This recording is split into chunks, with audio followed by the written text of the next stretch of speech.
All right, so in this video, I'm going to talk about the basics of NumPy, which maybe you already know. So I'm going to make a new section here about NumPy. And so what is NumPy? First, it's a package. You got to import it. So import NumPy. Usually people import it as NP, and then everything will be np.this, np.that. And the most important thing in NumPy are arrays. So to make a new array, you can do np.array, and then you can feed it a list, and it'll take the list and convert it into an array. So let's do the array. Let's do the array 3, 1, 4, 1, 5.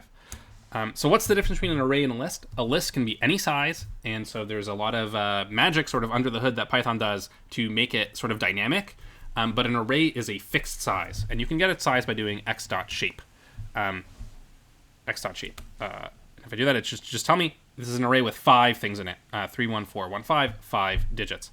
5 comma means it's a vector of size 5. So it has one dimension, and it's 5 long. And if you ever want to do something like add another element to it, that is a slow operation that is basically the same as starting over and making a whole new array. So if you want to make add another digit and make it a length 6, that's a slow operation. You don't want to do that. It would have been smarter if I had known that I want to make it length 6 to start with something of length 6 and just leave the last few blank. So arrays, don't think of them as their size can change. Think of them as their size is fixed. The other thing, like I said before, you can always get their shape from the variable explorer. So if you go to the variable explorer, and we have this x, and it's telling us this is an array, and its shape is 5 comma. So that's a vector of length 5. And why are arrays good? Arrays are very, very fast compared to lists. So for example, if I make another array called y, so let's leave this one. Let's make a new one called y. Let's make y np.array. Let's make it 1, 2, 3, 4, 5. Maybe that's a bit confusing. Let's go 30, 10, 40, 10, 50. All right. So now y is also an array of size 5, which I can see in my variable explorer. Y is size 5. So you can do all sorts of operations really quickly that involve combining arrays. So you can do x plus y that will do the sum entry-wise of x and y. So by default, maybe this is worth saying, array operations. And the point is, by default, these always operate entry-wise. So one thing to watch out for, and this is a common mistake people make, if you make 2 by 2 arrays, let's make this the matrix 1, 0, 0, 1, and that's going to be the matrix M. And let's make a new matrix. Let's call this W, and this will be the array 1, 2, 3, 4. Let's make this one a little more interesting. Yeah. Actually, no, this is a good one. Okay, so actually, this matrix M, this is the identity matrix. Let's call it identity, and let's make this other 1, 2, 3, 4 matrix M. So if you do identity times M, what do you think will happen? Let's make that the output. Identity times M. So try to guess what you think is going to happen. So we have this matrix C. What is C? Print C. What do you think C is going to be? So it's the matrix 1, 0, 0, 4. So it's not the matrix 1, 2, 3, 4, which is the matrix M. And that is because this times is not matrix multiplication. So little star means multiply the elements. So it's multiplying 1 times 1, 0 times 2, 0 times 3, and 1 times 4, which is how we got 1, 0, 0, 4. If you want matrix multiplication, you got to do something else. Matrix multiplication, you need to use the at symbol. So that's one way to do it. So to do this, you can do D is identity at M. And now, if I print D,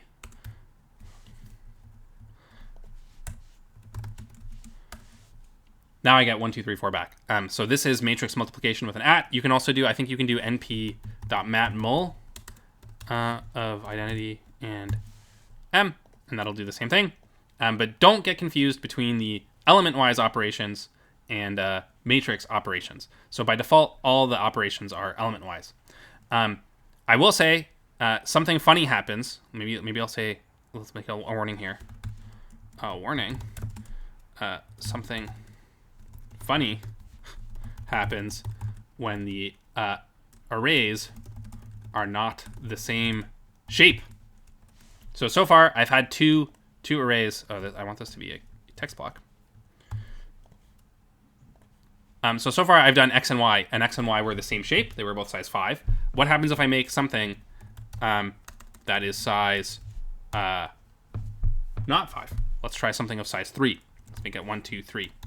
And if I do x plus z, so x is size 5, and again you can see these on the variable explorer quite clearly. X is size 5, z is size 3. So what happens when you try to add them together? You get yelled at. Of course, you can't add something of size 3 with something of size 5. However, sometimes you can add things that are of different shape. So for example, if I make z, if I make it, instead of making it size 3, if I make it just size 1, let's make it the entry, what's my favorite number? 100. So now z is size 1, x is size 5. So x plus z, you would think it didn't work before. Why should it work now? Let's see what happens. Now it works perfectly fine. And now it added 100 to all the entries from x. So something funny happens when they're not the same shape. This funny thing is called array broadcasting.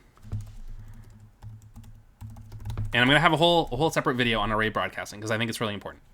So just watch out for that. So no, things work as expected if things are the same exact shape. If they're different shapes, then they work differently. And you have to know about this array broadcasting trick to understand what's going on.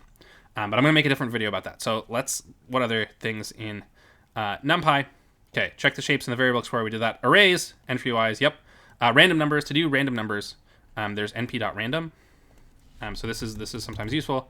np.random. I think there's like rand n. If I do 100, it should make a vector of size 100.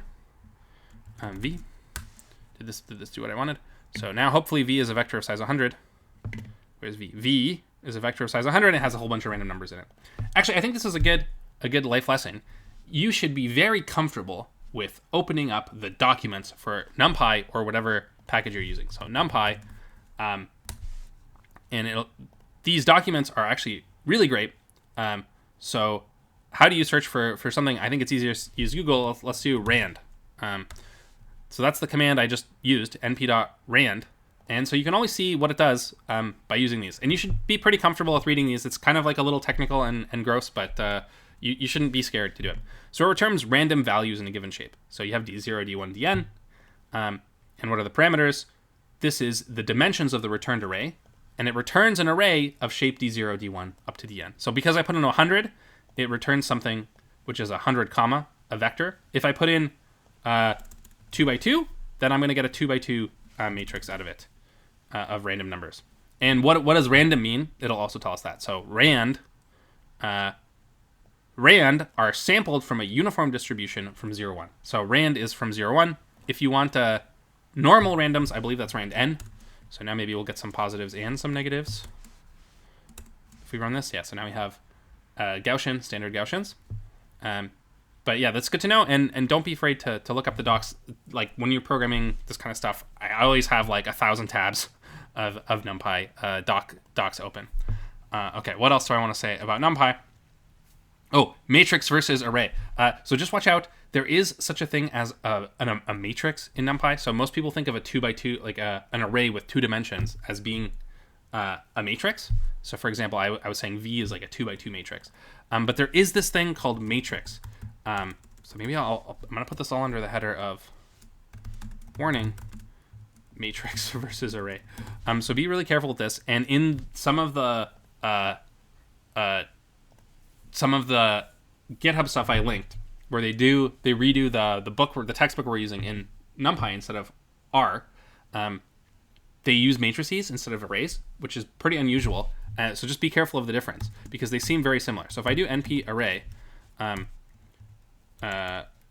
2, 3, 4, so that's a 2 by 2 array.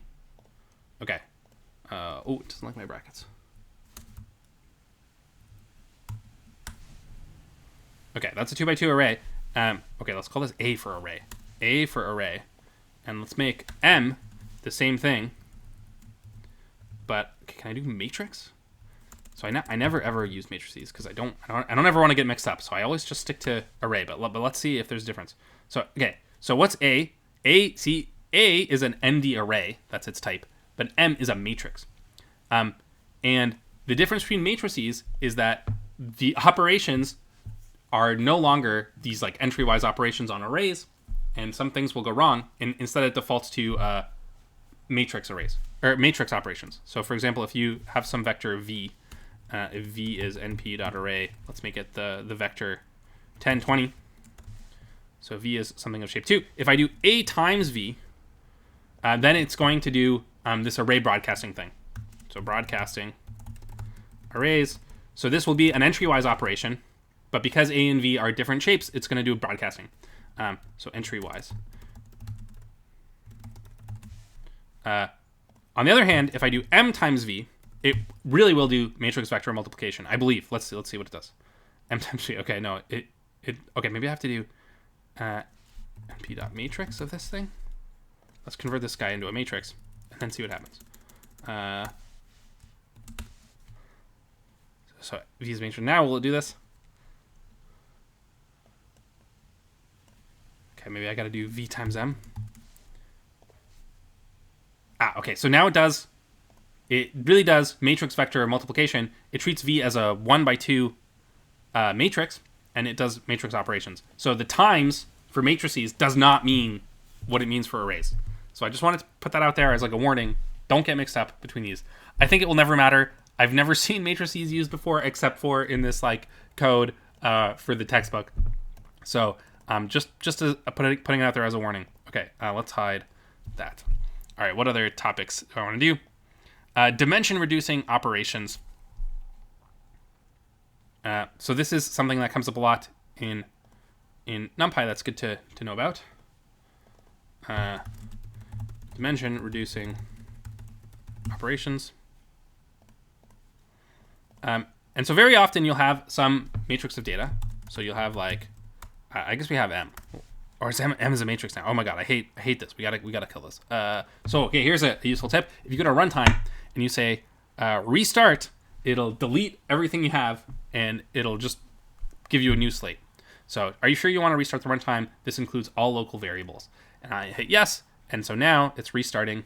And now, there's nothing in the variable explorer. It's like I have a new sheet. I mean, I have all my code if I want to rerun it, but it makes sure, like, if you have something you don't want anymore, like this matrix M, it will delete it for you. Okay, so I'm going to do M. Let's make it an array because I always work with arrays. Let's make it the array 1, 2, 3, 4. So it's a 2x2 array that you can think of as a matrix. Okay, it doesn't know what NP is because I deleted NumPy. Okay, so M is this 2x2 array. And very often what you want to do is you want to do operations on M. So let's print M. You want to do operations either on the rows or the columns of M. So for example, if M represents data, maybe one data set was 1, 2, that's 1 point, and the other one is 3, 4. And so maybe we want to take the average along all the columns. And so NumPy has a lot of commands that operate on one axis at a time. And so one example is the mean function. So if I do np.mean of M, if you do np.mean, I believe it'll just take the mean of everything. Yeah. So np.mean will by default do the mean of everything, of all the entries. But if you put in this command, axis equals, then it'll do one row or column or whatever axis you tell it at a time. So if I do axis equals 0, let's print M so we can stare at M for a little bit. So axis 0 are the rows. And so what it's going to do, if I tell it, please do the mean along axis equals 0, it is going to do the average across each row. So I think it's going to do the average of 1 and 2 is 1.5, and the average of 3 and 4 is 3.5. So I'm going to get back a vector with 1.5 and 3.5. It did 2, 3. So, okay, we did it the other way. It did the average of 1 and 3 and 2 and 4. So what am I... Okay, so yeah, this is why, okay, whenever I program, I think like 85% of my effort is trying to manage which dimension is which, and so it's really useful to have the variable explorer and things like that. So what is M of 0? I think that's the first row, right? Okay, M of 0. And if I do M of... Oh, okay. All right, I got it. This is actually very instructive. I'm going to leave this in. I'm not going to delete this and do it again because I think this is really important. When you do axis equals 0, So you have these, what do you have? You have these entries, m of 0, m0, 0, m0, 1, m1, 0, and m1, 1. These are the 4 entries. And when you do axis equals 0, essentially what it's doing is it is going to essentially delete the 0 axis. So it's going to take this axis, and right now we have a choice. It can be 0 or 1. And it's going to combine them to sort of delete them. So we want to go to delete axis 0 in quotes. Like it's not actually deleting the axis, right? It's doing an operation along the axis. So what would deleting the axis look like? I think this is the right way to think about it. If I want to get rid of this row, right now I have a choice. I can do 0 or 1 here, and I can do 0 or 1 here. If I want to delete the axis, in quotes, and like compress it all down, I'm going to do the operation, which is m0, 0 plus m1, 0. Right? So I've taken everything that has a varying variable in the first axis, and I've compressed it all down, leaving only this number 0, the second number. So that'll be the first entry. Okay, 0.5 times this because we're doing the mean. And the second entry, 0.5 times this, m01 plus m11. That's the second guy. So it kind of compresses away axis 0 and leaves you only with axis 1, which is the second entry. So the thing that you have at the end of the day only depends on the second guy. So that's why you get 2, 3. Yeah, maybe to make it extra crystal clear, let's add a dimension here to m. So let's do 1, 2, 3, 4. Let's do 5, 6. And let's see, when you do so there's m, 1, 2, 3, 4, 5, 6. And if you do axis equals 0, it's getting rid of axis 0. It's getting rid of the rows by compressing all the rows together and leaving only columns. So there's the thing that you got at the end of the day is going to be size 2 for 2 because there's 2 columns, and it's the average of these rows. So it's going to be 3 and 4. Okay, this is a bad example. Let's do the sum. So it's going to be 1 plus 3 plus 5 in one column. 1 plus 3 plus 5 is 9, and it's going to be 2 plus 4 plus 6, which is 12 in the other. So it's going to be 9, 12. 9, 12. There we go. And okay, this is an important thing. Let's check the size of this guy. The size of this guy. Let's call this A for answer. And A, so A is shape 2, comma. So we went from something 3, 2, it was shape 3, 2, to something 2, comma. And what it did is it really deleted the axis.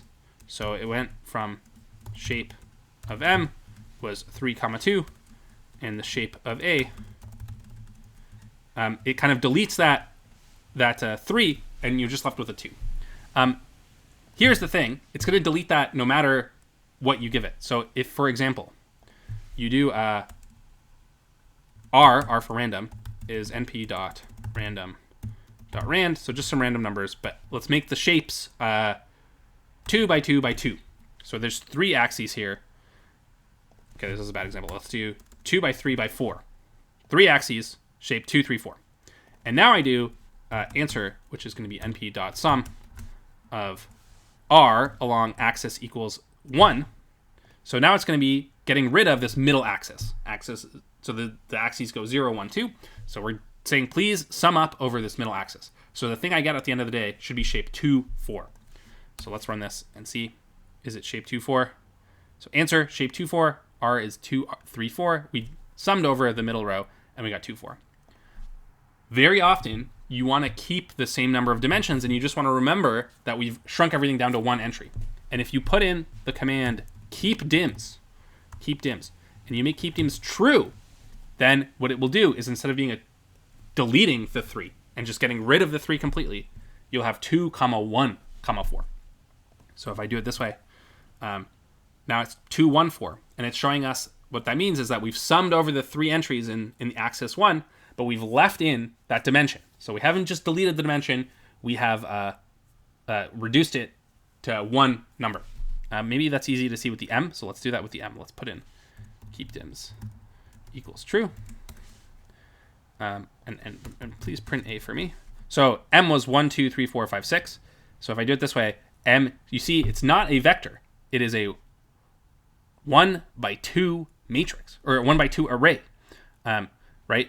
And why is it a 1 by 2 array? Because the 2 is counting which column are you in, and the 1 is saying which originally they were rows. Now we've shrunk them down to one number. Those are the sums. Okay, and if you leave if you put keepdems equals false, then it's just going to delete that dimension completely from reality, and now you just have this vector of shape 2. So really, really good to keep your eye on that. This matters a lot when you do the array broadcasting, which, like I said, I think is really important and is going to be its own little video. So keep your eye on that. So dimension, reducing operations, and keepdems. Read the docs I talked about. Slicing data. Slicing. Okay.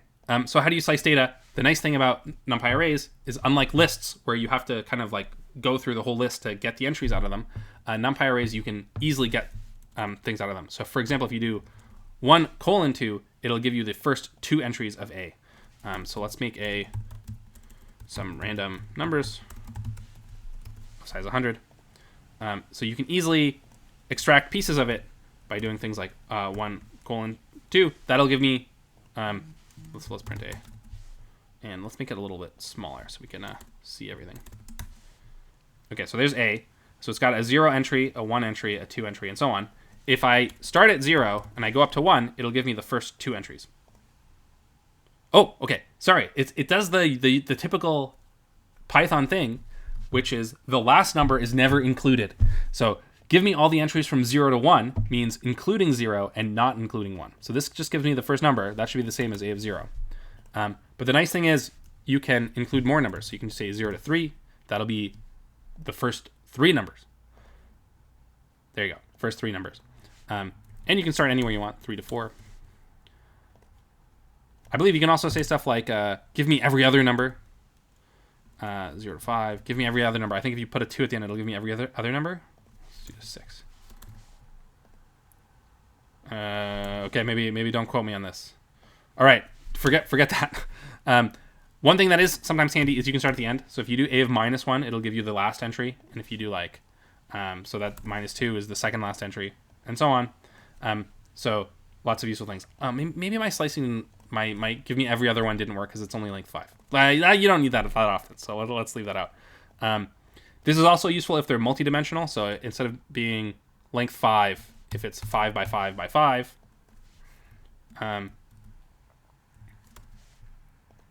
you can do all sorts of slices. So the shape of A is 5 by 5 by 5.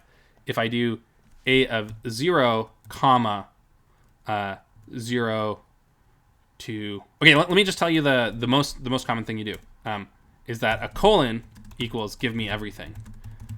So if I do A of 0, comma, colon, comma, 0, let's see what that means. That means put in a 0 for the first axis, the 0th axis. Put in a 0 for the last axis, and give me everything in the middle. So this will be a vector of size 5 with all the possible things you get when you put in a 0, 0. So it'll be like A 0, 0, 0, A 0, 1, 0, A 0, 2, 0, A 0, 3, 0, and A 0, 4, 0. So it'll be a vector of size 4 with all the things you could possibly get. All right. So let's see. Is it shape 5? It's shape 5, and it has the entries of A. I guess if I tell it to print A right now, it's going to be a little hard to look at. But let's try it and see what it looks like. Okay, so A is this big thing. It's like 5 by 5 blocks on top of each other. And I told it, please take out the 0, 0, 0 entry, the 0, 0, 0, 1, 0 entry. Is that this one? What did it do? Okay, maybe this is the best way to compare. For I in range 5. Okay, no, I'm not done. Print A 0, I 0. So